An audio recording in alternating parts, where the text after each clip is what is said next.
Boa tarde a todos. Eu vou introduzir aqui uma descrição do currículo do professor Marcelo Gomes Miguel. Marcelo Gomes Miguel é professor da Universidade Federal do Rio de Janeiro desde 98, engenheiro civil, formado pela própria UFRJ em 1990, e mestre em 94 e doutor em 2001 pela UFRJ em Engenharia Civil, na área de recursos hídricos. Sua tese de doutorado apresentou modelo matemático para a simulação de cheias em áreas urbanas e recebeu um dos prêmios da Associação das Empresas de Engenharia do Rio de Janeiro, AERJ, em 2002. Então, teve também um projeto de recém-doutor premiado pela Fundação Zé Bonifácio, no programa Antônio Luiz Viana, em 2001, quando propôs a incorporação do efeito de resíduos sólidos no escoamento de cheias urbanas e um tratamento hidráulico hidrológico distribuído para bacias urbanas. A partir da sua tese e pesquisas seguintes, desenvolveu e formalizou um modelo matemático chamado ModCell, que teve registro de obra intelectual junto ao CONFEA, de número 1463.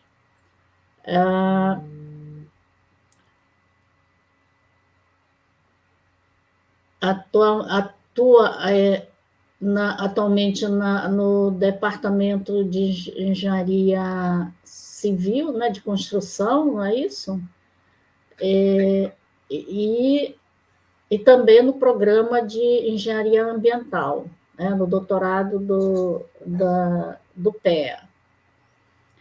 E desejo, então, as boas-vindas ao Marcelo e passar a palavra para você proferir a palestra. Obrigado, Lídia. Bom, eu vou compartilhar a tela, aproveitando que você já fez as apresentações, então não preciso esticar em uma introdução. Como pode ser percebido por essa introdução breve que a Lídia fez, eu, desde o meu mestrado, na verdade, eu trabalho com modelos de escoamento e, a partir do doutorado, desenvolvi uma ferramenta de modelagem para simulação de cheias urbanas, em que eu faço interagir os aspectos da inundação no contexto de uma bacia que originalmente natural, agora é modificada pelas próprias estruturas urbanas, portanto tem uma interação entre ambiente natural e construído, os processos físicos são representados, e com essa ferramenta, boa parte das pesquisas que eu fiz na sequência tem relação com esse tema de inundações urbanas, e com seus vários desdobramentos, com análises de risco, resiliência, sustentabilidade, enfim. E é esse tema que eu trago para a gente conversar um pouquinho hoje. Então, vou compartilhar com vocês a tela da apresentação. Peço só que vocês me confirmem que vocês estão vendo a minha tela. Eu não tenho a visão de vocês, então... Estamos sim, só falta colocar no modo de exibição, perfeito. Coloquei agora. Estamos todos vendo a mesma coisa, então.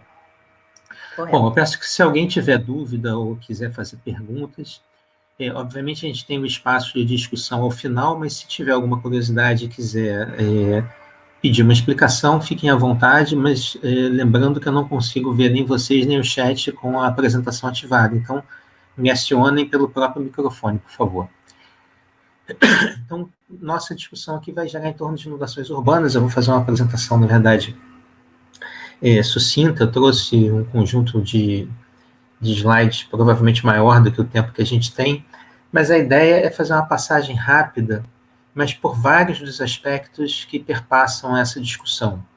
Então, sob o ponto de vista de introdução, é importante a gente lembrar que as inundações são fenômenos naturais. Então, muitas vezes, a gente ouve gestores públicos dizendo que pretendem tomar medidas de combate à inundação. Isso é uma coisa absolutamente impossível, porque a inundação é um fenômeno natural, é resultado das chuvas, e elas ocorrem como parte do ciclo hidrológico, mesmo antes de haver qualquer ocupação do território. E, de fato, é importante destacar que as chuvas por si só, que são, digamos, o fenômeno natural que dispara esse processo de inundação, não é a chuva, portanto, que é uma ameaça, e sim a forma como essa chuva interage com a bacia e se transforma em vazão. Então, as vazões que acontecem numa bacia, elas são capazes de provocar importantes desastres, e, na verdade, a gente vai ver um pouquinho mais adiante nas estatísticas que eu trouxe como exemplo, que no rol de desastres naturais, as inundações são aqueles que mais causam mortes e prejuízos ao redor do mundo. E é importante destacar que as inundações elas aparecem nesse contexto de desastre natural, para fim de estatística, é assim que ela está organizada nos bancos de dados, mas mais recentemente a Unesco já reconheceu a inundação, na verdade, como um desastre socionatural, porque não é possível a gente falar de inundação sem falar da ocupação da bacia, tanto sob o ponto de vista de agravamento dessa inundação, como sob o ponto de vista de quem recebe o resultado dessa inundação. Então, é importante a gente destacar que as inundações elas são diretamente proporcionais ao próprio crescimento urbano. Ou seja, quanto mais eu urbanizo e modifico o território, mais eu gero o agravamento desse processo. Portanto, a urbanização acaba sendo o vilão do processo, porque ela ajuda a agravar, e é também a vítima, porque o que acontece é que a natureza acaba reagindo a esse processo e intensifica o fenômeno que vai depois gerar os prejuízos sobre a cidade. E é importante a gente destacar que na origem das discussões sobre o provimento de sistemas de drenagem, havia uma necessidade muito forte de saneamento, de ações sanitárias ou higienistas, como eram chamadas à época, para controle da má qualidade de vida das cidades, que provocavam seguidamente epidemias que eram mortais. Então, se a gente voltar um pouquinho no tempo, né, enfim, quando a gente data aí o início do planejamento urbano como disciplina e da drenagem urbana da forma como a gente conhece hoje, a gente tem a Revolução Industrial fazendo a população migrar do campo para a cidade se enchendo de gente numa densidade não vista antes, e num processo de crescimento populacional que muda completamente o perfil histórico ao longo de muitos séculos, e essas pessoas se acumulam literalmente nos prédios existentes de forma, enfim, não suportada e sem a devida introdução da infraestrutura que seria necessária para acomodar esse crescimento populacional. A consequência mais imediata é o decaimento das condições sanitárias, com total falta de saneamento, então esgotos se acumulando nas ruas, com inundações levando esses esgotos de volta para dentro das casas, e aí em seguida as epidemias de cólera devastaram várias cidades da Europa, e uma solução que foi encontrada nesse momento foi o de canalizar esses efluentes e fazer com que eles se afastassem o mais rapidamente possível das pessoas. Então, redes de drenagem foram acomodadas na rua para receber também os esgotamentos sanitários, numa combinação de ambos no mesmo sistema, e tudo isso era drenado para longe da cidade para melhorar essas condições higiênicas. Então, a lógica original da drenagem, aquela definição que a gente vai encontrar lá nos livros mais antigos ou no dicionário, diz que drenagem tem por objetivo captar, conduzir e descarregar os escoamentos que causam algum incômodo em uma determinada região. Então, captar, conduzir e descarregar implica que eu estou tratando a consequência desses escoamentos, portanto, numa composição que ao longo do tempo vai se mostrar insustentável. Da forma como a gente vê hoje as grandes cidades e como elas cresceram, o que ocorre é que as primeiras obras de drenagem e depois as obras corretivas que foram implantadas sobre essas primeiras obras sempre deslocam as inundações de lugar e acabam transferindo o problema num ciclo de degradação, né? E é importante destacar também que o processo de urbanização cada vez maior vem aumentando a exposição de bens e pessoas a esses riscos, porque no final das contas, quando a gente fala de risco, necessariamente a gente está falando de um evento que introduz um perigo e que atua sobre um sistema socioeconômico que é capaz de receber os danos desse perigo. Então, se eu concentro mais pessoas e mais bens e mais estruturas em um espaço agora urbanizado, esse espaço, obviamente, tem uma exposição de itens muito maior do que quando comparado a uma ocupação rarefeita. Então, notem que esse processo de urbanização ele tem um conflito com o funcionamento natural do sistema de drenagem, com o ciclo hidrológico, e esse conflito precisa ser administrado e é necessário que essa zona de interface seja objeto de planejamento e projeto para que a gente não colha no futuro uma espiral de degradação urbana e de gastos cada vez maiores com esse processo. Então, rapidamente, o que acontece quando uma bacia se urbaniza? A gente tem, dessa primeira situação no alto de uma bacia natural, passando para uma bacia urbanizada, as principais modificações se referem a essas alterações do uso do solo, que vão impermeabilizar a bacia, acabar com as retenções naturais, com as áreas de amortecimento natural, de tal forma que o resultado se vê nas imagens da direita, em que é uma bacia que paulatinamente se urbaniza, vai aumentar o pico da vazão de cheia e vai antecipar esse pico. Então, notem que você está cada vez mais andando aqui para o início do eixo que mede o tempo. Então, eu tenho maiores volumes que se acumulam num pico mais acentuado, que ocorre mais rapidamente. Um processo de urbanização tradicional tende a aumentar o pico de vazões em 600%. Então, vejam como esse é um processo importante. A gente hoje, quando fala de mudanças climáticas, que é um fator que seguramente vai estressar os sistemas de drenagem com a intensificação dos eventos de chuva, a gente tem estimativas na casa de 10%, 20%, talvez as mais pessimistas cheguem a 30% de aumento das chuvas, quando o processo de urbanização de partida vai aumentar as vazões em 600%.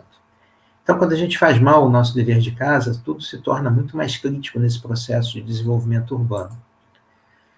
Aqui a gente tem algumas estatísticas de desastres, eu não vou demorar muito nisso, nem pretendo detalhar muito, mas eu acho que o exemplo é interessante, que tem por continente a participação das enchentes, ou, enfim, das inundações que acontecem durante as enchentes, na ocorrência de desastres naturais ao longo do mundo, ao redor do mundo. Então, a gente vê aqui, olha, isso aqui foi entre 1970 e 2010, portanto, num horizonte de 40 anos, as inundações presentes e marcantes, basicamente em todos os continentes. Um pouco menos na América do Norte, na Oceania, em termos percentuais, mas ainda de forma significativa. E aqui na América do Sul, vocês percebem, onde nós estamos, que ela ocupa o maior percentual. Nesse intervalo de tempo, de 40 anos, foram 3,3 milhões de vidas perdidas. E aí que tem uma outra informação que é interessante, que confirma aquilo que eu disse logo na abertura da nossa apresentação, que o efeito das inundações vem se agravando à medida que o próprio processo de urbanização vem crescendo. Então, aqui a gente tem um gráfico que mostra a expectativa de crescimento da população nos países, de uma forma geral, nos mais desenvolvidos e industrializados aqui. Então, a gente tem uma expectativa de crescimento da população mundial que pode chegar a 10 bilhões de pessoas em 2050, ano a partir do qual deve-se experimentar uma certa estabilização desse crescimento. E a gente vê que os prejuízos são crescentes, se assemelhando à curva da urbanização, e o próprio registro de grandes eventos também é crescente. A tendência aqui mostra um crescimento ao longo do tempo. E esse registro de grandes eventos, ele tem todo um critério para ser classificado como grande evento, então tem lá um certo número de desabrigados ou um certo número de mortos, enfim, tem lá uma regra para essa classificação. A gente vê que todos esses processos de população, perdas e eventos seguem a mesma tendência. E aqui a gente tem um dado que é um pouco mais antigo, é da década de 90, de 92 a 2001, também pegando 10 anos, que vem lá do Atlas das Águas, que mostra essa distribuição de prejuízos e mortos por continente. Então, se a gente olhar aqui as perdas em 10 anos, a gente tem vários bilhões perdidos, na casa de quase 200 bilhões de perdas, um pouquinho menos, nesses 10 anos. E uma quantidade significativa de mortos espalhados pelo mundo. Então, esse é o nosso contexto. A gente tem um fenômeno natural que tem relação com o próprio ciclo hidrológico, tem a interação desse fenômeno com o território e um problema grave quando esse território é urbanizado, e urbanizado sem as devidas preocupações, gerando prejuízos e mortes. Em que consiste o sistema de drenagem? Só para a gente ter uma ideia de como é que as coisas se organizam. O sistema de drenagem, na verdade, se a gente não tiver nenhuma obra, o sistema de drenagem natural é composto pelos talveres, pelos fundos de vale e pelos rios propriamente ditos, pelos rios e seus afluentes e os córregos, enfim, e pelos rios intermitentes que se formam só quando chove. E sobre esse território que nós modificamos, quando a gente implanta a urbanização, surgem eventualmente canais artificiais, ou rios são artificializados e canalizados, de tal forma que a macrodrenagem ganha alguns complementos, e em nível local, para evitar que ruas se alaguem e dificultem a circulação das pessoas e dos carros, a gente acaba implantando um sistema chamado de microdrenagem, que se combina com essa macrodrenagem, que nasce da hidrografia natural, mas que tem essa sua complementação com canais artificiais e galerias de maior dimensão. E aí essa rede ramificada, ela capta os escoamentos distribuídos na bacia, vai concentrando ao longo de seus condutos até que chegam aos rios. Portanto, a própria implantação de um sistema de drenagem urbana também agrava aquele problema de transferência de alagamentos se nós não tivermos cuidado e consciência ao fazer o projeto. Afinal de contas, quando eu estou captando e conduzindo essas vazões, eu estou levando elas mais rapidamente para a sua descarga. Só que se a descarga é um rio que, na sequência, passa por outra cidade, esse rio vai estar sobrecarregado e, portanto, sujeito a gerar mais problemas. E aí, o que muda quando a gente passa a buscar um sistema de drenagem sustentável? Bom, basicamente, se eu quero que o sistema de drenagem seja sustentável, a primeira coisa que eu quero é não transferir os efeitos da inundação ou os efeitos da inundação que eu estou evitando num determinado lugar pela introdução do meu sistema de drenagem. Eu quero evitar que esse efeito seja propagado no espaço ou no tempo. Ou seja, eu não posso transferir os alagamentos de um lugar para o outro e não posso gerar alagamentos com o desenvolvimento daquela região por falta de previsão dessa situação futura. Portanto, a sustentabilidade se traduz, nesse caso, na não transferência de alagamentos no tempo e no espaço. E, ao reconhecer o sistema de drenagem como um sistema que atende a uma demanda natural, que é essa demanda do ciclo da água, portanto, reconhecendo as dinâmicas da água dentro do ambiente urbano, surgem oportunidades que são exploradas com essa lógica da drenagem urbana sustentável, que tem relação com a utilização da água como um recurso, podendo servir parcialmente para o abastecimento de usos não potáveis, a própria redescoberta de espaços para o ambiente natural nas cidades, onde eu posso criar condições para o aumento da biodiversidade nesse ambiente urbano. Eu posso ter ações de revitalização da própria paisagem urbana, combinando parques fluviais com funções urbanas, e eu posso usar o rio como o elemento de desenho de um sistema de infraestrutura verde e azul, verde de vegetação, azul de água, que interconecta fragmentos do ambiente natural dentro do espaço urbano, aumentando o valor ambiental dessas áreas. A gente sabe que a fragmentação desses espaços naturais é um dos principais fatores de empobrecimento da diversidade ambiental e que é um dos problemas do ambiente natural não preservado dentro da cidade. Então, a gente tem aqui no fim desse slide uma sopa de letrinhas que, na verdade, caracteriza uma série de momentos nesse desenvolvimento da drenagem urbana sustentável, que começa na década de 70 ainda, a partir de da apropriação de uma ideia do manejo das águas industriais. Então, nos Estados Unidos, as águas efluentes das indústrias tinham que ser devolvidas ao ambiente com algum tratamento, não era possível simplesmente descartar e poluir o ambiente. E essa consideração levou ao que os americanos chamaram de Best Management Practices, que seriam as melhores práticas de gerenciamento, para evitar danos desses efluentes na natureza, e isso foi traduzido num segundo momento para Stormwater Best Management Practices, que seriam as melhores práticas de gerenciamento do sistema de drenagem para evitar o aumento das inundações e para evitar a contaminação dos corpos d'água, mantendo ainda a preocupação com a qualidade. Portanto, começaram a surgir atuações distribuídas na bacia que buscavam tratar tanto a quantidade como a qualidade da água pluvial nos locais em que ela era transformada em vazão. Portanto, eu passei a ter a possibilidade de usar pavimentos permeáveis, jardins filtrantes, trincheiras de infiltração, áreas de retenção natural, tanques de armazenamento, mas ainda de uma forma não coordenada, ou seja, à medida que eu ia desenvolvendo determinadas áreas, eu ia introduzindo respostas locais para esse desenvolvimento.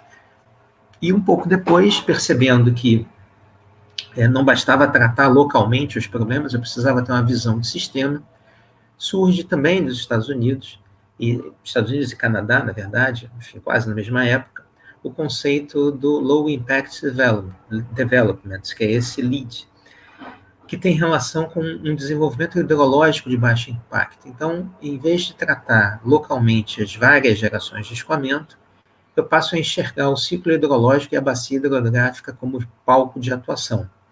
Na sequência, a gente vai para esse Sustainable Urban Drainage Systems, que é o SUDS, em que, além de tratar o ciclo hidrológico e tentar reverter as funções perdidas do ciclo hidrológico, principalmente favorecendo infiltração e retenção, eu também passei a ter preocupação com essas possibilidades de aproveitar as medidas de drenagem para revalorizar o espaço urbano, uma revitalização urbana com a criação de parques, áreas verdes, áreas de amortecimento de cheias, mas que são integradas na paisagem, além de enxergar também o problema da qualidade da água, principalmente na interação entre água de chuva e água de esgoto, e aí eu passo a ter uma visão da água na cidade que começa digamos, a suplantar a simples visão de diminuir inundações.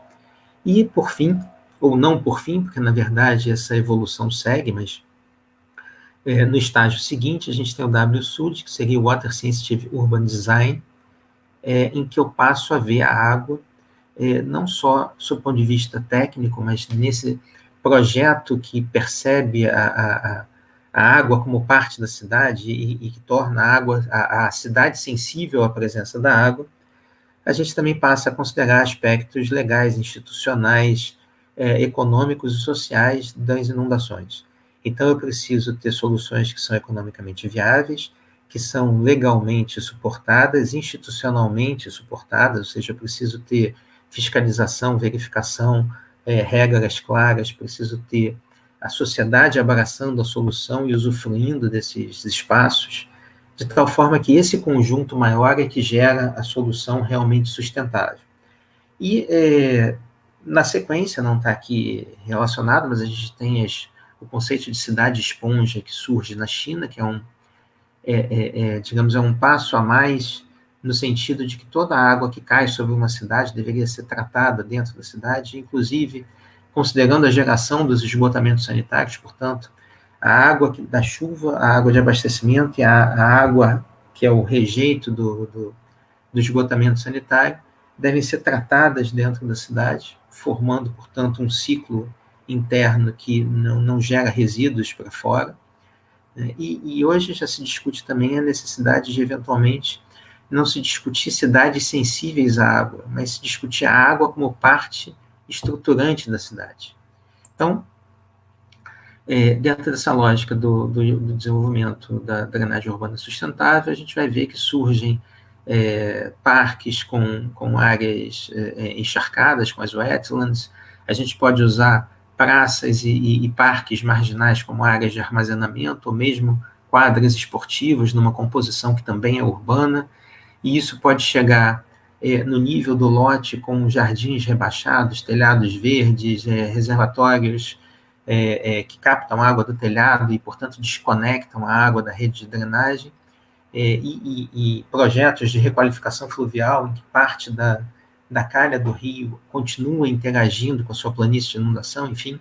A gente tem uma série de medidas que passam a compor o rol das soluções de drenagem, saindo daquela solução simples de canalização ou de implantação de tubulações para aceleração dos escoamentos, né?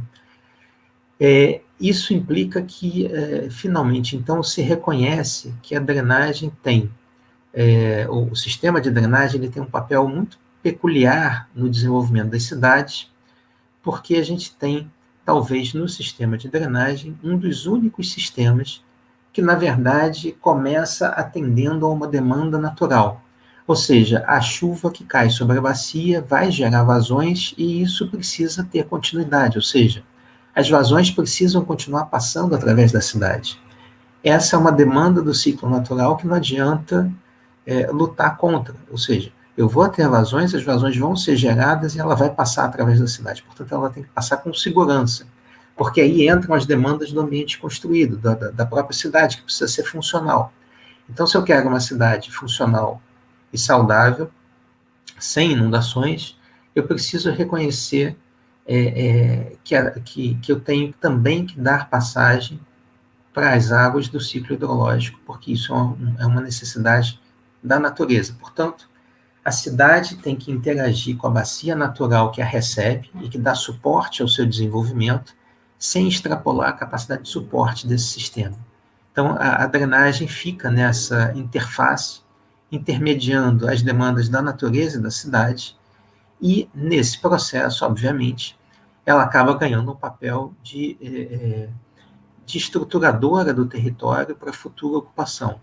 Ela não é o sistema mais importante, não é esse o discurso, mas ela é um sistema que ganha precedência no papel de planejamento, porque a partir do reconhecimento das fragilidades do território e da alocação dos espaços necessários para que aconteça a dinâmica das águas pluviais, nesse caso em particular, é que eu vou ter o recorte do território que pode ser ocupado sem que eu tenha que ficar o resto da vida da cidade brigando contra a natureza. Como se diz hoje com muita frequência, o correto não é planejar para controlar a natureza, ou seja, eu não posso tentar trabalhar contra a natureza, eu preciso trabalhar com a natureza, com ela como aliada, reconhecendo essas interfaces. Então é isso, a gente tem uma visão transversal que se estabelece em que o ambiente urbano, de forma geral, ele precisa se integrar ao ambiente natural, porque esse ambiente natural impõe limites de desenvolvimento, e os sistemas urbanos, né, o ambiente urbano, ele precisa funcionar de forma transversal, uma vez que é muito frequente que um sistema, e se a gente tomar o sistema de drenagem, que é a minha especialidade, como exemplo, a gente vê isso com facilidade, quando um sistema falha, muito provavelmente ele leva sistemas vizinhos a falharem conjuntamente num efeito dominó, ou no efeito de castelo de cartas, como essa imagem que a gente vê aqui no fundo do slide. E a gente pode exemplificar isso. Se eu tenho inundações que paralisam o trânsito, afetam a mobilidade da cidade, se eu entro na casa das pessoas e gero desabrigados, eu afeto o sistema de habitação. Se eu não chego a gerar desabrigados, mas se eu contamino as cisternas, levando esgoto e lixo para dentro da casa das pessoas e afetando a água de abastecimento, eu estou aí atrapalhando o abastecimento de água potável. Se eu entro na rede de esgotos e diluo esse efluente que vai para a estação de tratamento, eu posso gerar problemas para a própria estação de tratamento. Dependendo do nível de inundação, eu posso paralisar atividades econômicas e gerar lucro cessante por gerar perda de estoques em comércio, por exemplo. Espalhando águas contaminadas, eu vou afetar a saúde pública e encher os hospitais e gerar prejuízos para o governo ou para o poder público de uma forma geral e para a população, obviamente. Então, a gente tem uma série de efeitos que se desencadeiam a partir de uma falha simples. Ou, melhor dizendo, a gente pode dizer que nenhuma falha é simples. Na verdade, a gente tem um sistema complexo em ação em que eu tenho várias interconexões gerando consequências. E aqui estão algumas consequências. Então, a gente tem áreas inteiras alagadas, bairros residenciais, interrupção de tráfego. Em ruas de maior declividade, a gente pode ter a formação de ondas que são capazes de arrastar pessoas, carros e algumas vezes até casas. E aí passa a ser frequente essas notícias que a gente vê nos jornais, enfim, com crise, perdas, desabrigados, mortes, destruição, que são notícias que com muita frequência habitam o nosso noticiário, né? Então, a gente tem aqui, na reta final da nossa apresentação, para a gente permitir alguma discussão, uma discussão sobre risco e resiliência a inundações, para a gente trazer esse conceito mais atual, dado que não basta mais que a gente só trabalhe com a redução das inundações. Mais do que reduzir a inundação, o que se pretende hoje é reduzir o risco e aumentar a resiliência. E o que é o risco, no final das contas? O risco é a combinação de um evento perigoso que acontece e afeta um sistema socioeconômico exposto que pode sofrer as consequências desse evento, gerando danos, gerando perdas, né? Então, no caso, o nosso evento, ele é a inundação, e a inundação é um evento complexo, porque ele tem origem a partir de chuvas intensas que caem num território, e, portanto, sobre esse território, essas chuvas, elas têm um percurso que pode afetar a cidade no seu caminho, e digamos, as características da inundação, que é formada a partir dessa interação, tem relação com o próprio território. Então, quanto maior a impermeabilização, quanto mais volume eu faço sobrar sobre o terreno, maiores são as lâminas de inundação. Se eu não consigo escoar isso rapidamente, maior é o tempo de permanência.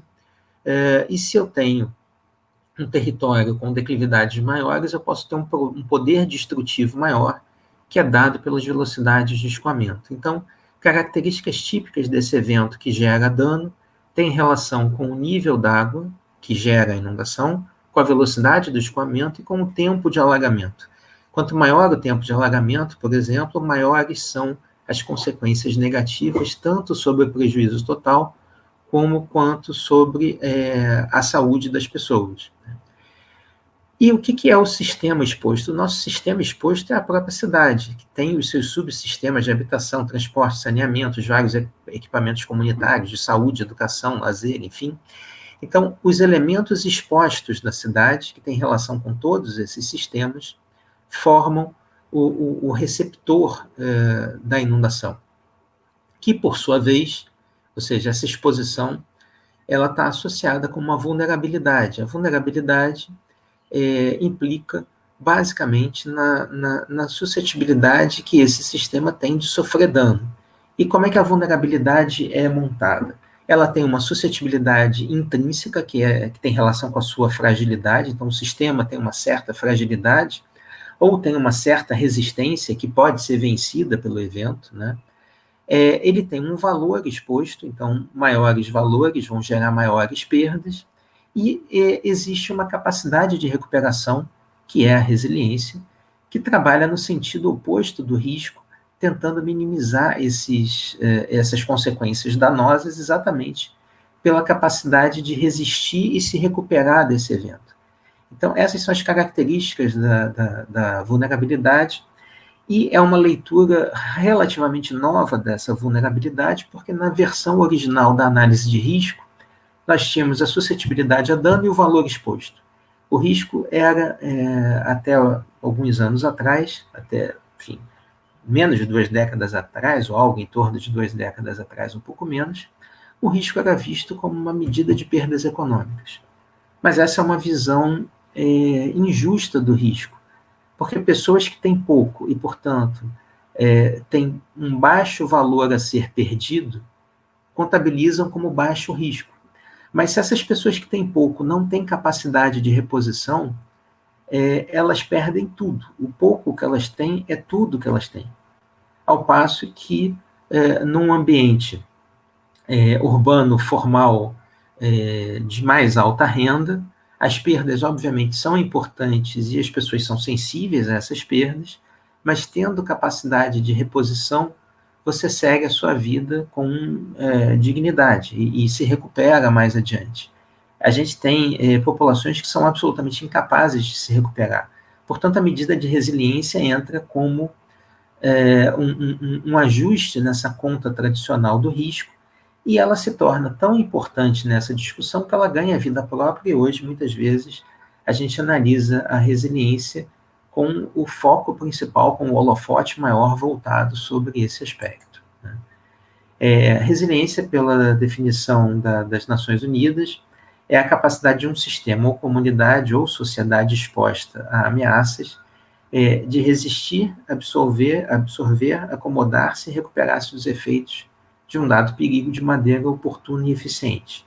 Aqui, o maneira oportuna e eficiente tem o oportuna fazendo menção ao tempo de resposta, e o eficiente está relacionado com a capacidade de recuperação dessa resposta.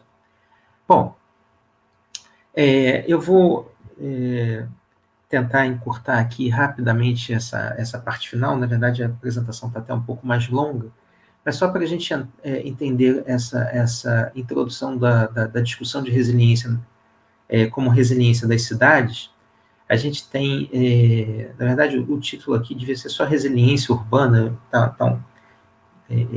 Eu fiz um corte na apresentação e acabei deixando um título mais específico, mas o objetivo na verdade, produzir uma discussão mais geral. Holling, na década de 90, apresentou uma discussão sobre resiliência na engenharia versus resiliência ecológica. E por que é importante a gente falar dessas duas coisas? Porque, basicamente, a gente está aqui num programa de engenharia ambiental, portanto, com um viés de engenharia e com um viés importante das ciências ambientais, onde a ecologia é importante. E, mais do que isso, existe uma aparente dicotomia que, na minha opinião, não é verdadeira. Esses conceitos podem ser vistos como complementares, principalmente no ambiente urbano e no contexto das inundações urbanas. Mas eu trago aqui a discussão original para a gente fazer exatamente uma avaliação conceitual que me parece interessante. Então, quando Holling faz essa comparação, ele destaca que a resiliência na engenharia tende a focar na estabilidade. Então, ela tem como características marcantes o fato de produzir respostas eficientes, constantes e previsíveis. Ele coloca isso como as 3 capacidades, as 3 características principais. Então, o sistema ele tem que continuar resistindo, mesmo submetido a estresse, evitando danos o máximo possível, e quando falha, ele tem que retornar rapidamente à funcionalidade original, permitindo a recuperação material também das pessoas afetadas. Então, teoricamente, a resistência na engenharia, que vem da resistência dos materiais, traria uma volta ao sistema original. Já quando a gente olha para a ecologia, A resiliência na ecologia tem uma relação direta com a preservação das espécies, portanto, a gente introduz o conceito da adaptação, ou seja, a capacidade de se adaptar a uma ameaça passa a ser algo fundamental na discussão da resiliência. Então, aqui, em vez de estabilidade, o que a gente tem é um aspecto de mudança, de aproveitamento de oportunidades. Então, a gente tem persistência no sentido de sobrevivência do sistema, mudança e esse, digamos, aceite da imprevisibilidade. Então, eu tenho não um equilíbrio estático, mas, na verdade, um equilíbrio dinâmico, em que, na verdade, quando eu estou submetido a estresse, o meu sistema pode se modificar para se adaptar e chegar a uma nova posição de equilíbrio. Então, aqui a adaptação aparece como conceito-chave, né? E aí, eu acho que a gente precisa juntar esses conceitos e fazer uso de ambas as visões, porque, na prática, quando a gente está no ciclo da engenharia, digamos assim, em que eu resisto o máximo possível e quero me recuperar da falha, eu não tenho que necessariamente voltar para o mesmo ponto. Seria, na verdade, uma total falta de visão e de perda de oportunidade se eu não aprendesse com a minha falha e pudesse estruturar o meu sistema para um patamar mais alto. E é isso que a resiliência na engenharia faz. Eu não retorno para o mesmo ponto. Eu retorno para um patamar mais alto, onde eu crio novas condições de resistência para que o sistema possa responder melhor ao próximo evento. Portanto, existe um componente adaptativo, e aí a gente tem a convergência das duas visões, e isso é fundamental, porque imaginem uma cidade que falha e sofre inundações. Eu preciso recuperar parte das funções hidrológicas para evitar ao máximo as inundações, porque não é razoável que imagine agora que, dado que eu estou falhando, a única medida que me resta é a da adaptação mais, digamos, mais literal, em que eu busco sobrevivência e, por exemplo, faço agora todas as minhas edificações sob pilotis para que o térreo passe a ser alagável, dado que agora não tem jeito, as inundações acontecem. Então, eu preciso de uma mescla, eu preciso sim de adaptação, e eventualmente construir sob pilotis em áreas frágeis pode ser uma solução, mas eu não posso olhar para a inundação e achar que ela é irreversível, ou que ela é um estresse externo que eu não posso controlar, porque eu tenho que lembrar que a cidade é um sistema complexo que interage com as próprias chuvas e gera o agravamento das inundações. Portanto, eu não posso fechar os olhos para o papel de reverter essa situação. Então, em vez de discutir os dois conceitos de forma antagônica ou dicotômica, eu proponho, e essa é uma das coisas que a gente tem feito nos nossos trabalhos de pesquisa mais recentemente, que a gente tem que trazer a convergência para as duas visões, aproveitando o que há de complementar em ambas para um ambiente mais saudável. Bom, então eu vou... Na verdade, eu tinha trazido mais algumas informações para a gente tratar de aspectos de cidades resilientes e depois discutir um pouquinho essa questão de sustentabilidade e resiliência, que talvez valha um comentário final para que a gente fique também com essa ideia na cabeça, né? A gente, quando fala de sustentabilidade hoje, a gente corre o risco de cair no vazio, porque quase tudo hoje se torna sustentável, até por uma questão de marketing, mas a gente tem que entender quais são os conceitos por trás da sustentabilidade, onde é que está ancorada essa sustentabilidade, entender que sustentabilidade não é um produto em si, sustentabilidade é um processo, a gente sempre está na busca da sustentabilidade, e quando a gente anda alguns passos adiante, o natural é que a gente reveja as nossas metas e continue avançando, e quando eu percebo a sustentabilidade como uma integral no tempo, e a resiliência implica em continuar resistindo e oferecendo serviços e funcionando, portanto, também numa visão de longo prazo, numa integral no tempo, é possível dizer que a gente não consegue ser sustentável sem ser resiliente. E isso é algo importante nessa discussão. Bom,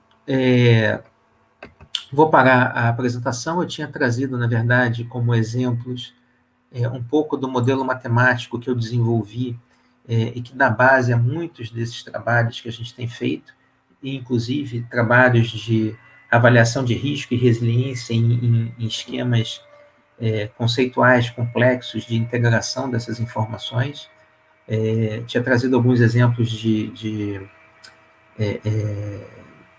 artigos que fizemos e de pesquisa que desenvolvemos nos nossos grupos de pesquisa, mas eu posso deixar, se houver interesse, essa apresentação um pouquinho maior como referência para quem está aqui assistindo e quiser dar uma olhada no restante da apresentação, mas eu queria deixar um tempinho livre para a gente poder discutir. A gente tem aí a previsão de 1 hora de encontro, a gente começou um pouquinho depois de meio-dia, digamos, meio-dia 10, a gente deve ter aí uns 20 minutos de discussão para não invadir o tempo de vocês, então eu abro a palavra para discussão e, enfim, devolvo para a Ofélia e para a Lídia como mediadoras, provavelmente, e fico à disposição para a discussão com a plateia.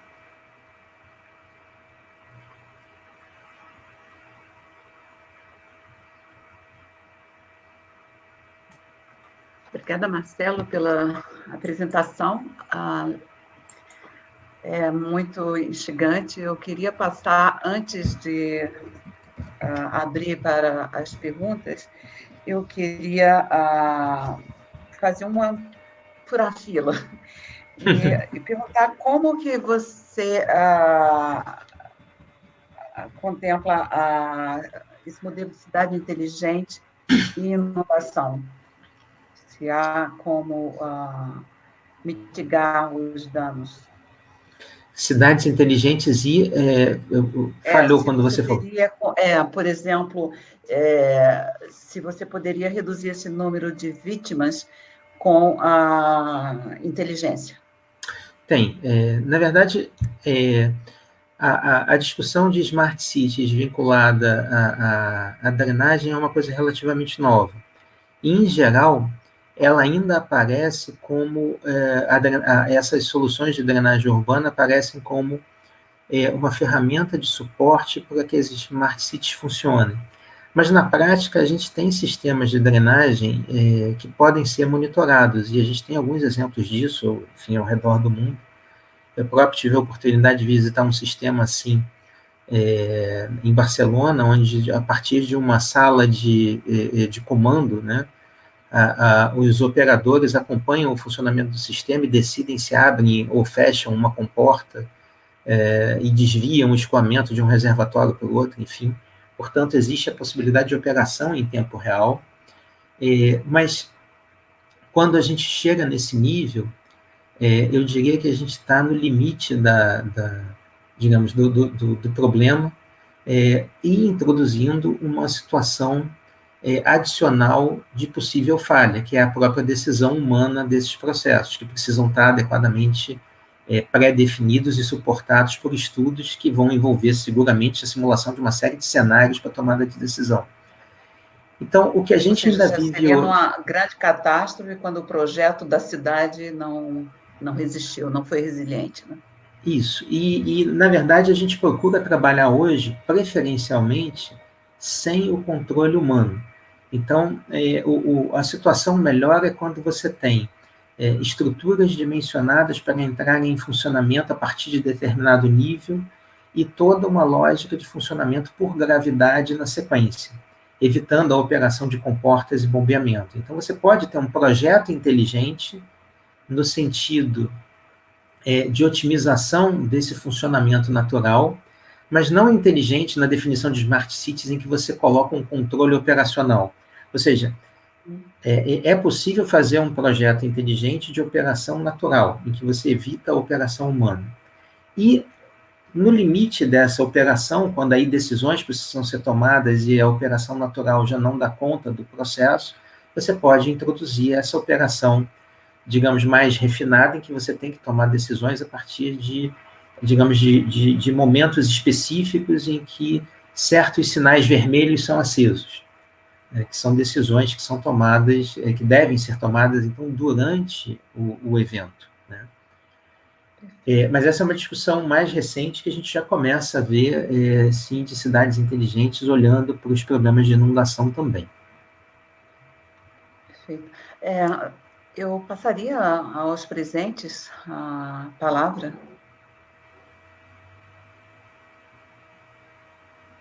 A timidez sempre fala alto. Talvez o palestrante tenha feito os presentes dormirem. Puxa vida, fui chata dessa. Dificilmente. Dormir, com certeza não. Eu gostei muito, posso falar, professora? Claro. Eu anotei, gostei muito, professor Marcelo, obrigada pela sua palestra, mas eu anotei aqui essa frase, eu achei sensacional, estou pensando em várias coisas aqui, que foi aumentar a resiliência de maneira autônoma.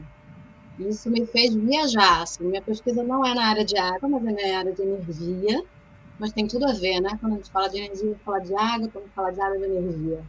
Então, essa frase aqui, ela vai ficar aqui no meu pensamento, porque eu achei interessantíssimo esse posicionamento, que é a diferença do controle operacional, né, por uma coisa mais autônoma, que aconteça sem eu precisar estar ali olhando, estar interferindo diretamente. Achei fantástica essa frase. De certa forma, a resiliência é maior quando ela independe dessas decisões, né? Ou seja, quando o sistema é realmente inteligente o suficiente para funcionar de forma autônoma, como você falou. Sensacional, obrigada. Eu vi que temos outros presentes. Ninguém? Marcelo... Eu não olhei o chat, eu não sei se alguém se manifestou por lá. Deixa eu ver aqui. A Leila dá os parabéns pela palestra, trouxe visão mais ampla do problema e das soluções que devem ser procuradas. Alguns precisaram se ausentar por conta de outros compromissos. Jorge se manifesta com excelente palestra. É o Jorge Brigagão? Eu acho que é. Teve uma reportagem há pouco tempo, não sei se vocês chegaram a ver, que foi de uma cidade oriental, não lembro exatamente onde era, onde apareceu o pessoal do metrô com água até a altura do peito, dentro do metrô. Vocês viram isso? Uma coisa assustadora, assim. Mas se você prestar atenção, todas as nossas estações de metrô, você sobe 10 degraus para depois descer eles todos e entrar nas estações. Então, existe uma proteção prevista para a entrada de água nas estações, né? Enfim, existe uma defesa, e aquela defesa ela tende a ser para tempos de recorrência muito altos, mas aquilo que aconteceu na China foi um evento absolutamente não normal, né? Parece que foi uma chuva de tempo de recorrência de 1000 anos. Vocês têm familiaridade com o conceito de tempo de recorrência? Talvez os engenheiros sim, mas o público é mais diverso, não sei se vale para todos. Então, o que a gente chama de tempo de recorrência de um evento é a expectativa de repetição desse evento em um certo horizonte de tempo. Então, quando a gente diz que o tempo de recorrência é de 1000 anos, a gente espera que um evento daquela magnitude se repita estatisticamente, ou seja, não é preciso, não é matemática, é probabilidade, mas se repita a cada 1000 anos. Então, foi um evento absolutamente não natural. E a probabilidade de que aquele evento ocorra em um ano é de 1 para 1000, portanto, muito baixa, né? Então, é possível que as defesas previstas usualmente para um sistema de metrô tenham sido superadas. E aí a falha ali é que, na iminência de um evento dessa magnitude, né, o que devia ter sido feito é paralisar as operações antes de colocar as pessoas em risco. E aí entra as tomadas de decisão que têm que estar previstas, né? Então, por exemplo, a gente tem aqui no Rio de Janeiro o COR, né, o Centro de Operações Rio, que tem uma série de limiares em que eles vão dando alertas, né? O que é uma coisa muito bacana da cidade, que não é tão conhecida e que até em algumas oportunidades já virou motivo de reclamação ou de chacota, porque deu alertas que não se materializaram.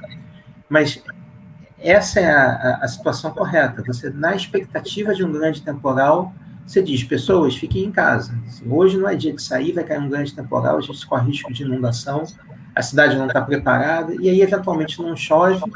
Então, tá bom, você deu um falso alerta, e não faz mal que hajam falsos alertas, porque no dia que caiu uma chuva de verdade, você estando em casa, você salvou sua vida, evitou acidentes, enfim. Então,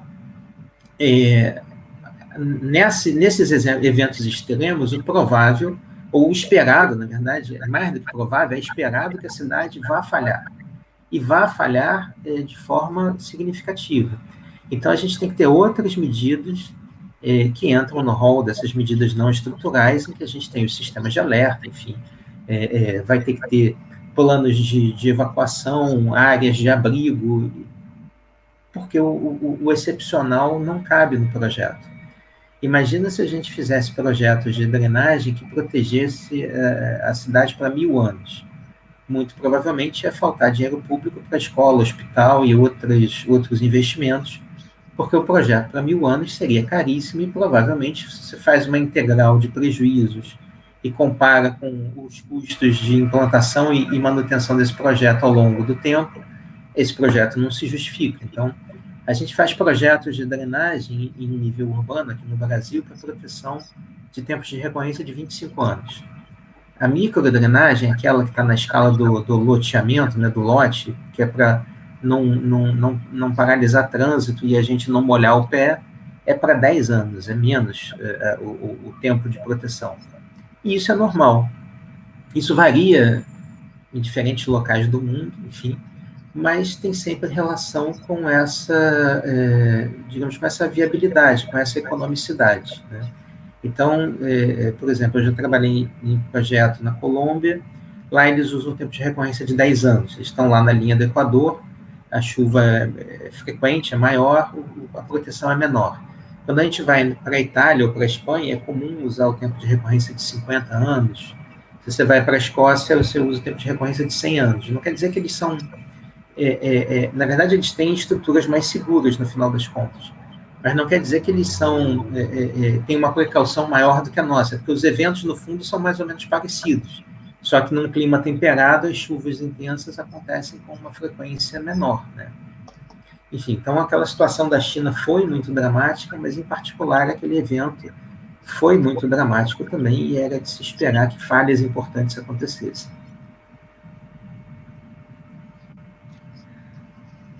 Marcelo, e quanto ao tamanho...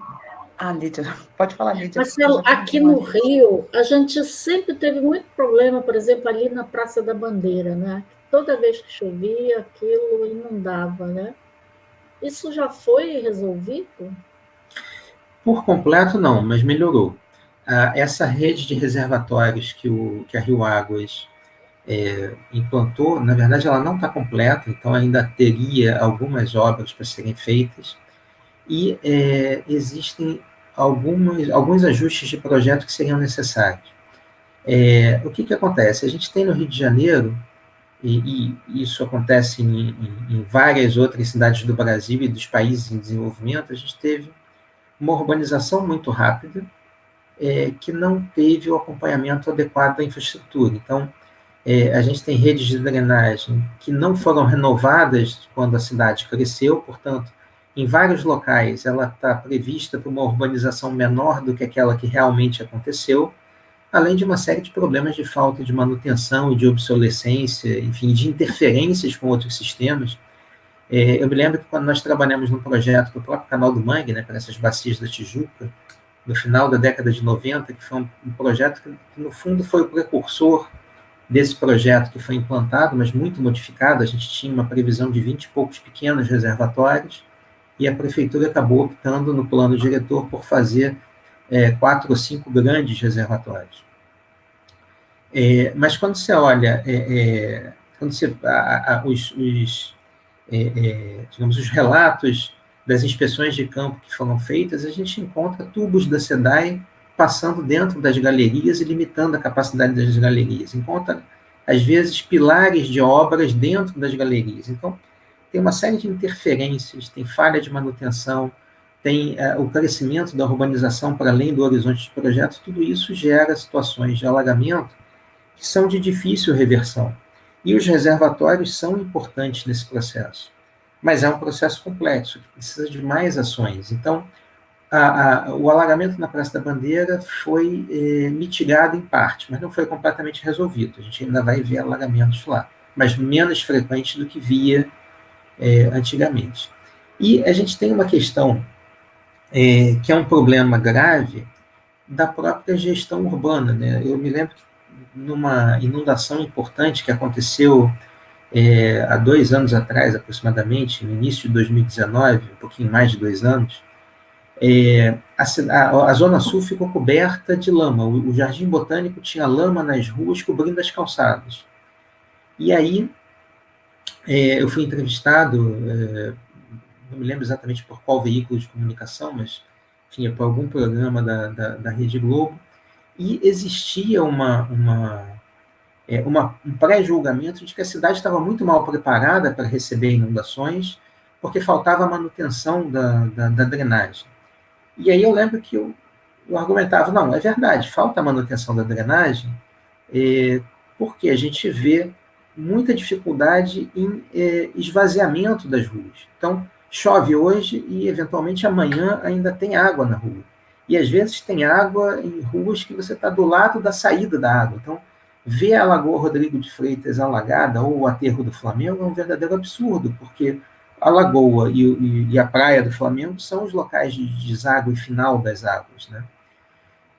Mas eu chamava a atenção por um problema muito pior, que é de longa data, não é de uma prefeitura, é de um histórico de atuações, que é justamente essa questão do excesso de sedimentos e de lixo que ocupa as ruas por completo. Quando você não consegue sequer ver a calçada, independente de qual era a situação original daquela boca de lobo, né, que usualmente se chama de bueiro, que não é o nome técnico correto, mas, enfim, para entendimento, aquele bueiro lá, ele podia estar limpo, envernizado, com lustramóveis, que se você tem uma desordem urbana que expõe solo, que tem lixo não coletado em favela, e tudo isso desce durante o evento a ponto de se acumular e fazer 15 centímetros de uma lama compacta sobre a rua, não há sistema de drenagem que dê jeito.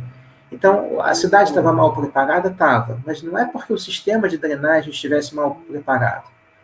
Na verdade, também estava, porque a gente tinha registros de diminuição dos investimentos na rede de drenagem e diminuição do orçamento anual de manutenção. Mas isso sozinho não é o vilão do problema. A gente tem todo um processo de ocupação do território que não se deu conta da dinâmica das águas, que não tem infraestrutura suficiente nos vários setores, não tem infraestrutura suficiente de coleta de lixo, não tem preservação ambiental adequada, não tem proteção de encostas, falta habitação e as pessoas são deslocadas para as áreas de risco. É uma desordem urbana de tal monta que não é com poucas intervenções ou com a manutenção simples do sistema que você vai resolver. Quer dizer, é necessário que a gente pense numa política de Estado e não de governo, porque o governo não dá conta em 4 anos de resolver isso. A gente precisa de uma política de Estado continuada que olhe para a cidade na expectativa de reverter um processo que, na verdade, já tem 150 anos ou mais de degradação.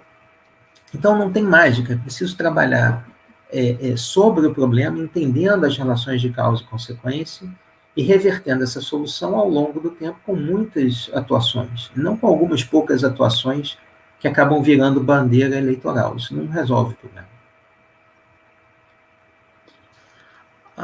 Tem mais alguma pergunta a ser dirigida ao professor Marcelo? Boa tarde. Eu tenho o professor Ofélia, a professora Lídia. Boa tarde ao professor também. Parabéns pela palestra. Eu tive interesse de assistir justamente porque eu estou dando uma lida aprofundada sobre bacias hidrográficas, mas aí a minha pergunta é mais sobre o aspecto da gestão, né? O senhor falou bem enfim, abordou vários aspectos, mas duas perguntas, assim, com relação a...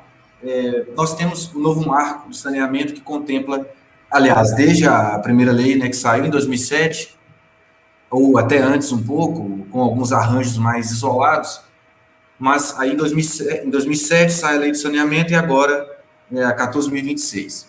Como que está, tendo em vista que o novo marco de saneamento, assim, no português mais claro, visa, de certa forma, fazer com que esses serviços sejam terceirizados. Como que ficaria essa questão da drenagem urbana, enfim, no âmbito desses estudos, da resiliência dos municípios, das cidades de modo geral? Como é que ficaria esse aspecto? Porque saneamento a gente consegue perceber que há um movimento para uma delegação de novos, enfim, de novas atores, né, no setor privado, tendo uma participação maior. Mas e no setor de drenagem? Como ficaria isso? Se isso é importante, se é legal, né, como é que ficaria isso, professor?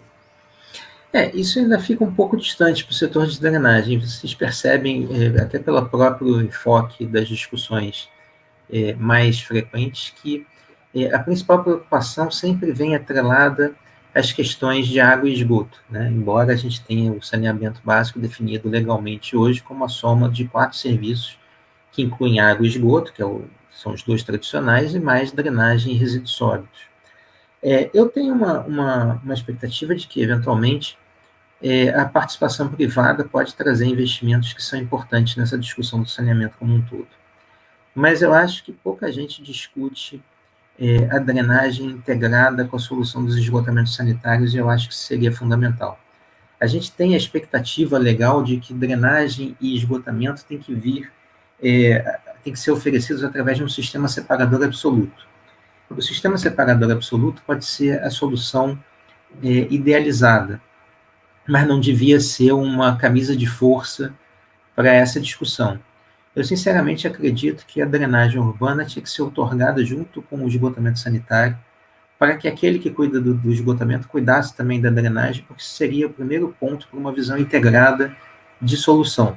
Porque hoje a gente tem N interferências do sistema de drenagem sobre o esgotamento sanitário e vice-versa, do esgoto sobre a drenagem, cujos responsáveis são diferentes e eles só sofrem as consequências.